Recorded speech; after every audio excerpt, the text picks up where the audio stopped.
Senhores vereadores, paulistanos que nos assistem pela TV Câmara, eu vim a essa tribuna e quero agradecer o tempo que me foi oferecido pelo vereador Juscelino Gadelha, mas eu, diante de toda a situação da conjuntura nacional, das notícias de jornais, de revistas, comentários entre as pessoas, em todos os meios, em todas as esferas do país, eu gostaria de tecer aqui alguns comentários sobre esta avalanche, esta imensidão, esta avassaladora onda de corrupção que tem explodido no Brasil de hoje.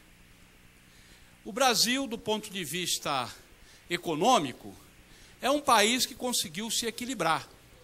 Conseguiu se equilibrar porque o presidente Lula e depois a presidenta Dilma Rousseff, eles tiveram o bom senso de seguir, de acompanhar, de dar prosseguimento ao plano econômico do governo Fernando Henrique, aliás, que iniciou-se no governo Itamar Franco, com o Fernando Henrique no ministro da Fazenda, e depois continuou com o Fernando Henrique presidente por 2 vezes, e quando Lula assumiu, ele fez uma flexão tática de 360 graus no programa econômico do PT e deu continuação ao Plano Real, mantendo o Meirelles como presidente do Banco Central e continuando o processo de implantação do Plano Real no Brasil, que deu consistência ao país para chegar onde nós chegamos. Com todos os problemas, as dificuldades, os sustos que nós temos passado, mas o Brasil avançou. Do ponto de vista de governo, do ponto de vista de ética de governo, do ponto de vista de comportamento, quando eu falo governo, eu falo de todos os níveis, vereador Davi, todos os níveis, federal, estadual, municipal. E não vou falar do partido A, B ou C, embora o comando político do Brasil, há 10 anos, está com o Partido dos Trabalhadores. Quer dizer, o grande exemplo político é dado por aquele que comanda o governo federal, a presidência da República.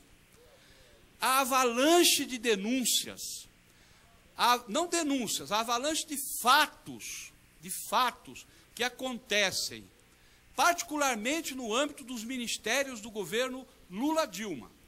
E depois, em vários órgãos estaduais, em vários governos de estado, em municípios, mesmo no Poder Judiciário. Agora tivemos notícia das próprias Forças Armadas. É uma coisa que nos deixa, nós brasileiros, aqueles que têm amor pelo país, que têm sangue nas veias, têm vergonha na cara, que deu de si muito para conquistar o processo democrático da eleição de um presidente nesse país, é vergonhoso. É vergonhoso. Muitas pessoas do PT dizem assim, alguns argumentos. Não, isso é uma campanha da revista Veja contra o governo do PT, contra o presidente Lula e a presidente Dilma. De fato, a revista Veja, ela tem feito um papel extraordinário do ponto de vista de imprensa, de ir buscar, de investigar, de jornalismo investigativo. E tem trazido, por exemplo, como essa capa de revista, 10 motivos para se indignar com a corrupção. E ela aponta aqui que no ano passado houve um desvio na área federal de 85 bilhões de reais no ralo da corrupção. Se nós formos observar que do 1,9 trilhão de reais, que é o orçamento federal, nós temos 900 bilhões de reais, vereadora Marta Costa, de pagamento de serviços da dívida pública que o Brasil tem, sobrando 1 trilhão de reais para gastos do governo, que 450 bilhões de reais desse 1 trilhão, ele é gasto com a Previdência Social, e mais uma quantidade de 300 bilhões é gasto com outras despesas fixas, nós vamos ter uma sobra de cerca de 250 bilhões de reais para investimento federal em saúde, educação, moradia, assistência social, etc, etc, etc. Desses 250 bilhões que sobram por ano para o governo federal aplicar nas melhorias, no custeio das coisas públicas do Brasil, 85 bilhões, ou seja, praticamente um quarto desse dinheiro vai, segundo as pesquisas da revista, vai para o bolso de terceiros, pessoas do governo e outros apaniguados que retiram o dinheiro público suado dos impostos para a causa própria, para enriquecimento próprio, enriquecimento ilícito. Mas, se não fosse a revista Veja sozinha, porque o PT diz, não, isso é coisa da Veja, fecha a Veja, bota uma mordaça na boca da Veja, empastela a gráfica da Veja, enfim, se não fosse só a Veja, está aqui a Época, revista Época, está aqui. O senhor me dá uma parte? Em seguida, vereador, está aqui a Época, está aqui a revista Isto É, que tem na capa o governador de Brasília, Agnaldo Queiroz, está aqui. Agnello Queiroz, está aqui. Governador de Brasília, está aqui. Revista Isto É. Não sei porque que os petistas estão um pouco uriçados aqui no plenário. Está aqui, revista Isto É. Está aqui, outra revista Isto É. Matéria interna da revista Isto É. Está aqui, ó, o propinoduto das ONGs. Está aqui, vamos ver o que mais aqui.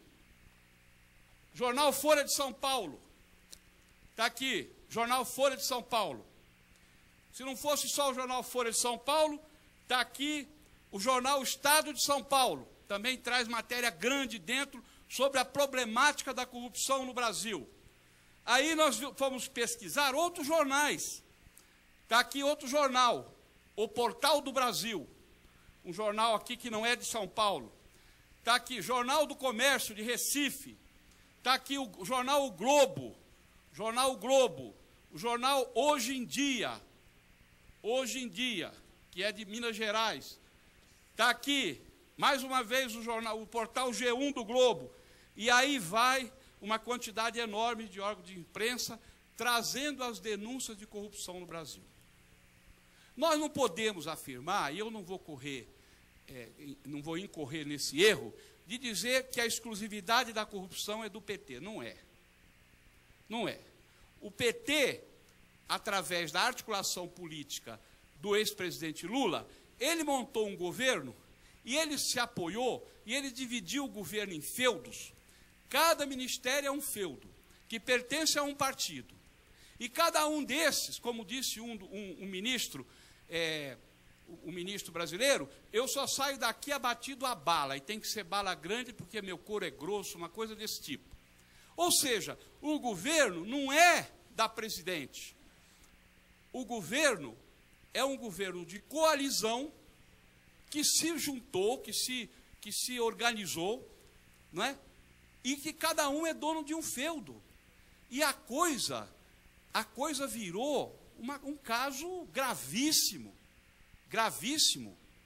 Nós, brasileiros, né, eu acho que o próprio PT, aquelas pessoas do PT que têm espírito público, né, tem muitos colegas, companheiros do PT, que a gente conhece de muitas e muitas datas, que mantém dentro de si o espírito público, como eu mantenho, como outros de outros partidos mantêm. Estas pessoas, um olha para o outro e fala, não é possível que nós estejamos passando uma situação dessa no nosso país. Porque todo dia, toda hora, se você abrir os sites de notícia, a cada 10 minutos aparece uma notícia de corrupção pelo Brasil. E como o exemplo vem de cima,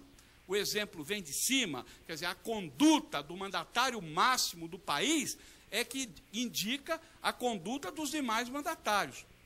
Todos vão se arvorando, todos não, mas uma parte grande de pessoas vão se arvorando no direito de roubar, no direito de retirar dinheiro público, de fazer maracutaia, como dizia o Lula quando era deputado, que lá tinha não sei quantos mil picaretas, etc. e tal, né? De fazer maracutaia, de pegar o dinheiro público, utilizar para fins próprios, para fins pessoais, familiares e de seu grupo, interesse privado com dinheiro público. Infelizmente, é a generalização do país. Governadores de estado dos mais variados estados brasileiros, os mais variados partidos, prefeitos de grande porção das cidades brasileiras, vereador Marco Aurélio Cunha, entraram nessa senda, neste caminho, neste rumo de subtrair dinheiro público para fins privados. Roubar dinheiro público. Faz bastante tempo que o Brasil... E a situação, ela não vem melhorando. Ela não vem. Por quê? Porque um segundo problema se sobrepôs, que é o problema da impunidade. Ou seja, o sujeito pega dinheiro público, cai do cargo e todo mundo esquece. Não devolve um centavo do que tirou, milhões, ou 85 bilhões no ano passado, como a revista Veja acusou aqui, e os outros órgãos de imprensa acusaram aqui todos. O dinheiro não é devolvido, esquece. Perde o cargo, vai para casa, ou vai sei lá para onde, cuidar da vida, com os bolsos recheados de dinheiro de imposto do povo, e fica por isso mesmo. E aí, isso contamina a sociedade no geral. As pessoas de bem... O senhor vai me dar uma parte? Eu preciso terminar, o senhor me desculpa. É que o seu tempo está acabando. Acho que não eu sei, mas senão eu não consigo desenvolver a minha ideia. Faz 15 dias que eu estou esperando para falar aqui. Eu tinha um prazer de dialogar com o senhor. Eu te dou a parte numa próxima oportunidade, com muita honra e muito prazer, porque o senhor é um vereador que eu respeito muito. E eu acho que o senhor, dentro do PT, é um dos que deve estar envergonhado com o que está acontecendo no Brasil, pelo caráter e pela ética que o senhor tem. E o vereador Zelão também, que eu conheço muito. Certo? E eu ressalvo a ética e a honra que os senhores dois têm no trato da coisa pública. Mas, infelizmente, não é o que está acontecendo no governo do PT. E aí, por consequência, nos aliados do PT e em outros partidos também. Porque aí qualquer espertinho que olha no núcleo do governo central a coisa acontecendo descaradamente, qualquer espertinho fala, eu vou aqui no meu cantinho roubar também, vou pegar o meu. Para onde que o Brasil pode ir numa situação dessa? Senhores e senhoras, como que um pai brasileiro pode olhar para a cara de um filho, o filho para a cara do pai, e o filho vai perguntar aquilo que o Mário Covas perguntou na sua campanha contra o Maluf? Pai, vale a pena ser honesto nesse país? O que eu respondo, o que o senhor responde, o que a senhora responde para o seu filho? Vale a pena ser honesto no Brasil? Com o exemplo que nós temos dos homens de governo? Da maioria dos ministérios, uma grande parte dos ministérios, e só veio à tona 20%, 30% dos assuntos. Que a gente fica tomando conhecimento de outras coisas que acontecem, e já generalizando. Isso é uma gangrena, vereador Marco Aurélio. O senhor que é ortopedista, gangrena seca não faz barulho. Gangrena seca vai por baixo da pele. O doente não sente nem dor. Quando ela explode, a perna cai. Nós vamos perder a perna do país, ou a moral do país, numa situação dessa? Eu não me conformo com isso. Eu não me conformo. Pode falar o que quiser, o argumento que quiser. Eu não me conformo com o meu país na situação que está. Não me conformo. E eu acho também que esse outro argumento, que muitas vezes o PT tem, não, e o seu partido? E fulano? Quer dizer, você justifica um erro seu, você justifica uma conduta errada sua, porque o outro fez também, ou está fazendo também? Isso é uma coisa, é um argumento esquizofrênico, absurdo, surrealista. Nós precisamos juntar os homens e as mulheres de bem desse país. Nós estamos muito dispersos. E aqueles que não trabalham com uma conduta ética estão unidos, trabalhando, conectados de tudo que é maneira para poder se ajudar e fazer coisa errada com o dinheiro público.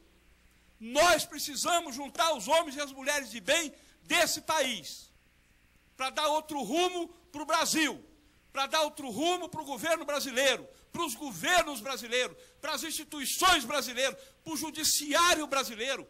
Esse dia teve uma denúncia de um líder do judiciário que falou